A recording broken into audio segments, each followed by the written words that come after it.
Hey there. Welcome to the first of my monthly Q&A videos, coming to you live from my studio apartment. Not really, and apologies to Colt Cabana for ripping on his shtick from the Art of Wrestling podcast. I'm John Hartness, and I am an urban fantasy author and small press publisher, and this is the once a month Q&A video where I take questions off my Patreon, which you can find at the bottom of the screen, and also on my Facebook, which you can find on Facebook. I'll probably put it at the bottom of the screen too. So we've got a bunch of questions, and we're not going to get to them all today, but I will try to do as many and do a good mix. It does look like, since a lot of people know that I'm a ridiculous wrestling fan, that we're going to need to do a pro wrestling edition later on. So I'm not going to get to any of the wrestling questions today. We're going to do a bunch of other stuff.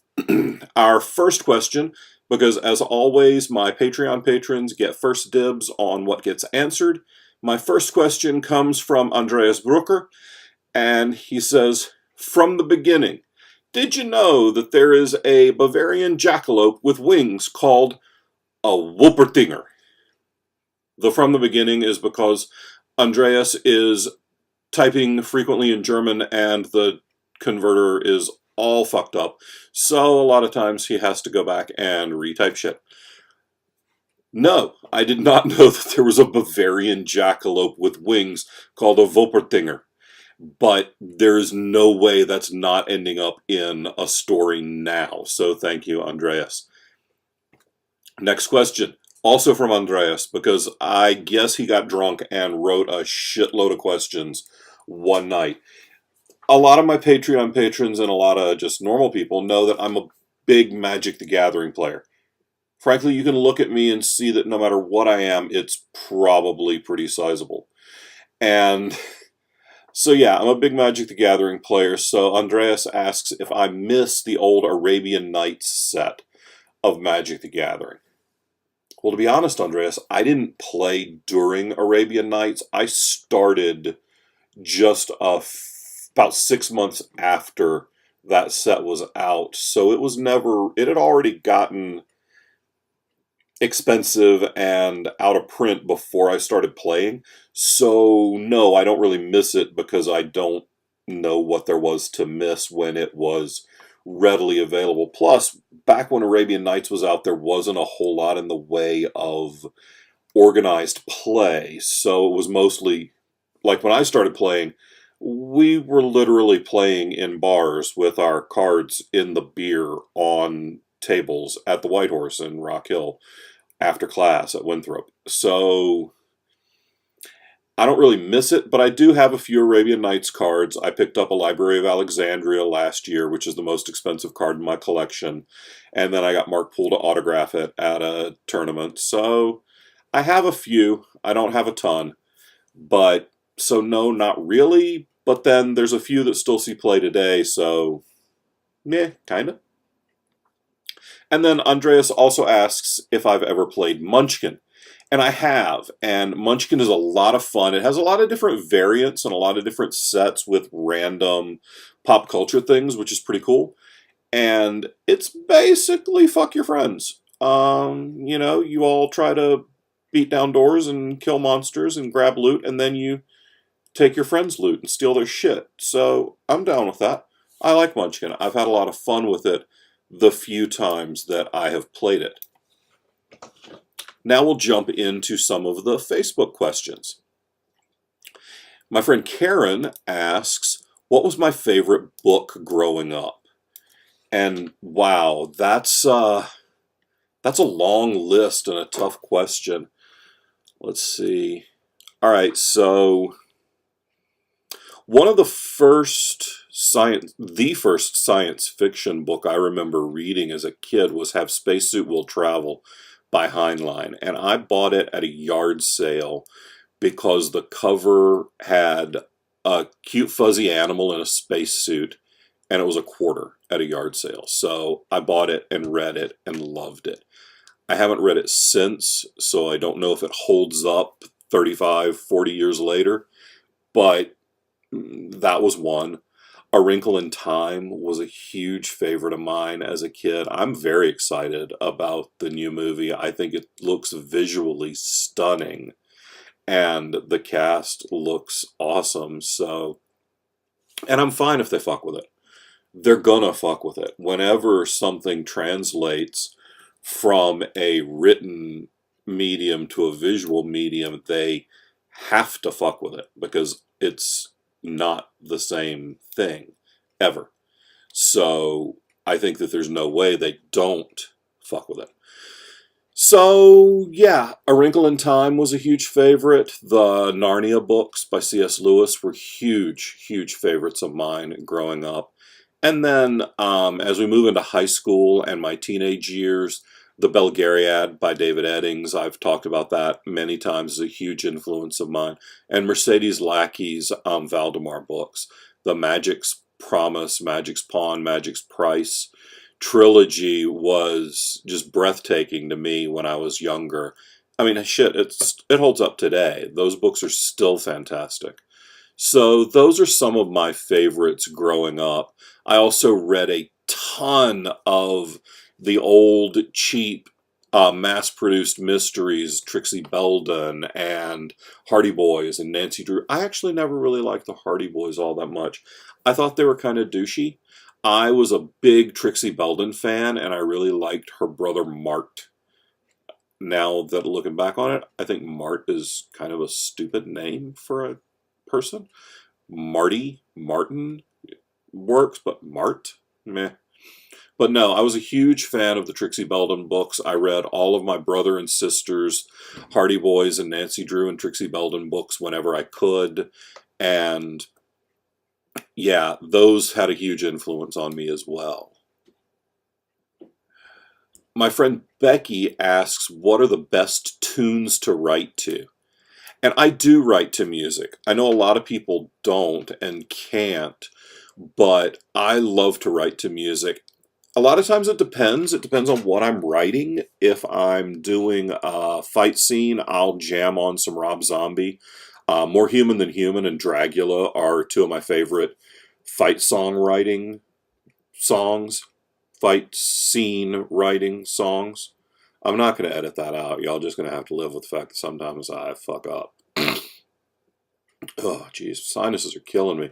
The weather is real variable right now in North Carolina. It's like 60 degrees and rainy today, and it was 30 degrees a few days ago, and probably going to be 12 again soon, so that's playing hell with my sinuses, and it's harder to buy fucking Claritin D than it is to buy meth, so actual meth.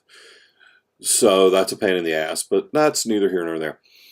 But right now, what I do a lot of times is I'll turn on Amazon Music and set it to a radio station, one of their stations that they build.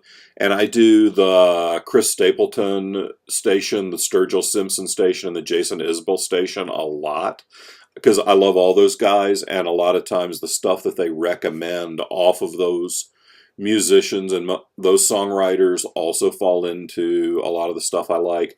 I love me some old Ray Wiley Hubbard.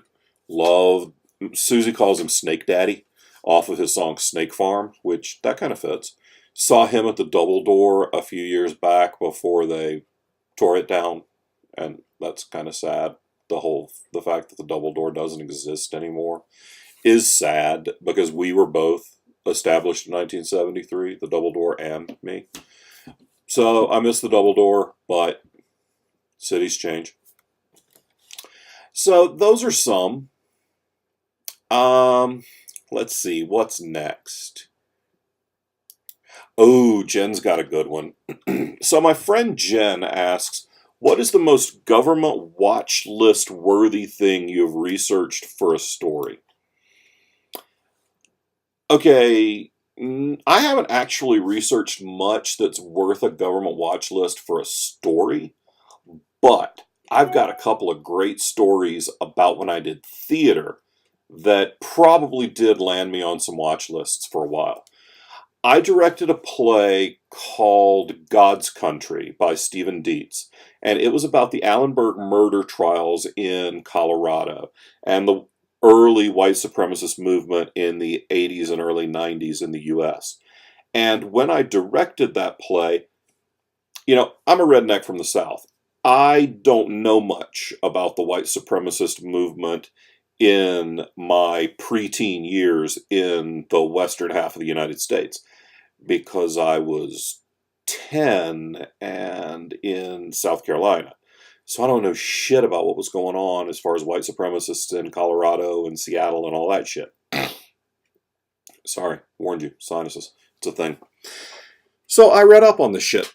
So I ordered several books on the history of the white supremacist movement, and then I ordered a copy of the Turner Diaries because I knew that it was a seminal thing that people who were in those movements really followed and paid attention to. So I figured that ordering all of this stuff really flagged my browser history. Then about a year and a half after we produced that play, and my wife, we still had the costumes from that show in our theater's inventory. Well, my wife was working for a community college here in town, and they were doing a production of Jesus Christ Superstar that was similarly styled to the National Touring Show, which featured a lot of contemporary military costumes and military weaponry. So when that happened, she loaned them stuff from our inventory, and she was doing costumes for them and had keys to the theater building and several rooms. So she, instead of trying to meet up, she just dropped stuff off, left it there with a note. Fast forward 6 months, and President Bush is traveling to Charlotte to speak at the theater on the community college campus. Secret Service is doing their sweep, and we get a phone call. And it's the maintenance guy at the community college at the theater saying, Susie, you need to talk to these people. You need to take this seriously. You need to tell them what's going on. They found the note that she left for the technical director saying, James, here are the guns. I'll bring the rest by later. If you need more information, call me, Susie, and left her cell phone number. So the Secret Service, doing a security sweep for a moderately unpopular president in a moderately liberal community, found a note about guns in the building where the president was going to be speaking. Yeah, if we'd had a landline at that point, I was pretty sure we'd be hearing a click every time we picked up on that bad boy. So yeah, that's why I'm on Watchlists. Not really for anything that I researched for a story. But to answer your question, probably the thing that most needs erased from my browser history is researching what type of saw is best to dismember a human body. I'll save you a Google search. They make a meat saw, which cleaves right through the bone and the meat. It's what, butchers use. It looks like a band saw, but the blade is different and it runs at a different speed. But in a pinch, I bet you could use a bandsaw. So that's probably the best thing to use to dismember a human body, and you didn't hear that here, in case anybody's asking. And I'm going to do I got about time for about one more question, and let's see. Oh, Aaron asks, when did you first try growing your beard? I was about 16 when I first tried, and it was a pitiful attempt. I first started growing my beard at 19 and haven't been clean shaven more than a couple of weeks since. I was clean shaven once in the late 90s because I wanted to see what I looked like, and I have no chin and well, it's not that I have no chin, it's that I have multiple chins, and it looks like somebody dropped a bowling ball on my shoulders because I don't have much of a neck either. So it's not a good look. then I was cast in a play, a community theater production of In the Heat of the Night. I played multiple characters, and that play in that time period, you couldn't really have facial hair. It didn't work for the time period. You also shouldn't have hair down to here either. But the director gave me a choice. He said I could either cut my hair or I could shave my beard. And thinking like he did, I thought that beard would grow back faster. So I shaved. Whew. The heavier I get, the worse idea it is for me to ever shave. Because now it looked like somebody dropped a bowling ball on a couple of bowling balls on my shoulders. So yeah. Unless there's a charity that really needs it or a lot of money involved, you're not really seeing what's under this probably ever again. My brother is 64 now, and I don't think I've ever seen him completely clean shaven. I've seen pictures. It looks about like I'd expect. One of my other brothers, my other brother, shaves, yeah, he'll shave about once a year. He's the little one among us, so he's also the only one to ever win a beauty contest. For the record, he's also the only one who's ever entered in a beauty contest, but he is the only one of us to ever win a beauty contest. So he can kind of pull it off. So, yeah. Plus, what the hell would I do with my hands? I play with this thing a lot. So, I guess I just rub my nipples or something, and that gets awkward in public. So, that's when I started growing my beard. It's why I grow my beard, and it's why I've kept my beard. Anymore, it's almost got a personality of its own. All right. That's what I got for today. Go to Amazon.com and buy the new Bubba the Monster Hunter book. It's called Hot Blooded. There'll be a little picture of it somewhere. I might just drop it in as a slide. I'm still learning how to do all this shit, y'all.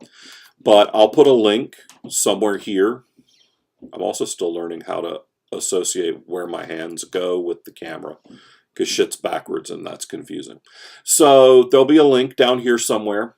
I'm really not pointing at my dick. There should be a link, but it feels weird doing it without the link. All right, so go buy the new Bubba book. If you want to get the first crack at all these videos, you can subscribe to my Patreon, which is also not my dick. And otherwise, you can find me on Facebook. And I'll be back in a week or so with my next video, which will probably be a writing advice or publishing advice video. All right, peace.